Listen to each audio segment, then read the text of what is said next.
In this lesson, I want to talk about 3 common email marketing problems that you may experience, and I want to give you some tips on how to overcome them. The first problem is low deliverability of your emails. After you send your campaign, you may notice that your emails are not effective and you get no results. There are 3 potential symptoms of non-effective campaigns. It may be worthwhile to check your bounce rates, unsubscribe rates, and your spam complaints.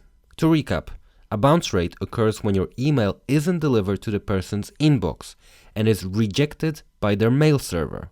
This could be happening simply because the email doesn't exist. A high unsubscribe rate or a high spam rate is present when an email gets delivered, but when the person sees your message, they get annoyed by it and unsubscribe or mark the email as spam. If all 3 indicators are present, then you must find the source of your problem to ensure higher deliverability in your future campaigns. So my first question to investigate this problem is, how are you acquiring your leads?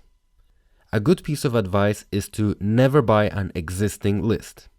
It's happened before that if you buy an existing list, you don't know how that person got the subscribers. And when you send your offer to this list, people may get annoyed because they will not identify you, as they never signed up to your offer.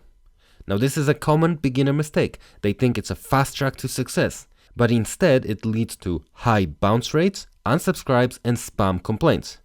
For that reason, I recommend you start building a list from scratch. Another reason why you may be getting spam complaints or unsubscribes is because you don't have a powerful welcome series.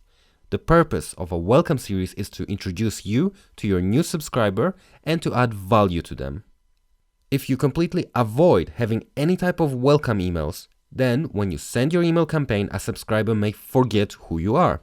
They forget when they signed up to your offer and view your email as spam. That's why it's important to build your reputation through welcome emails. And lastly, I would like to mention that there is a possibility you may be emailing too often. What do I mean by too often? 2 to 3 times per day. I've signed up to a couple of lists before and I was receiving 3 to 4 emails per day. It was just too much. I would get so annoyed that I would first mark the email as spam and then I would unsubscribe to cause as much problem as possible because this was a huge inconvenience to me. The next email marketing problem that I want to discuss is low open rates.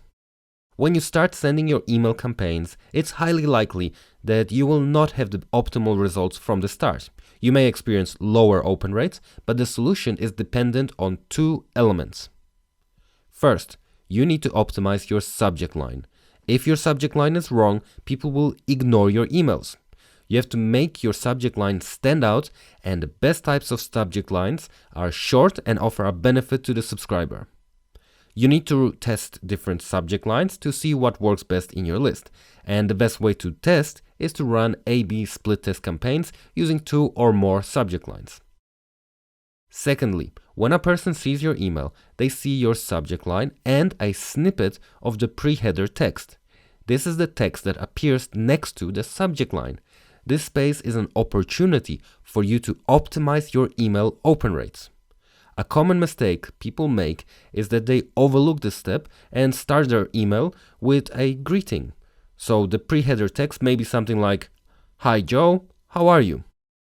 This is wasted space because this type of message doesn't communicate any benefit to the subscriber, and it doesn't stand out in the inbox.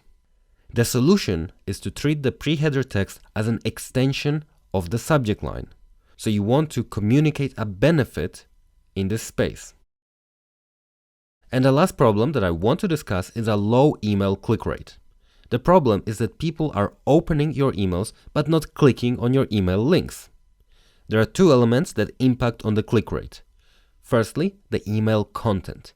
Your email may be too short or too long, or it might be focused on your product instead of being focused on the customer. You have to test this and find out the best combination for your list. The second element is the call to action in your email. And the call to action is the link you want the users to click.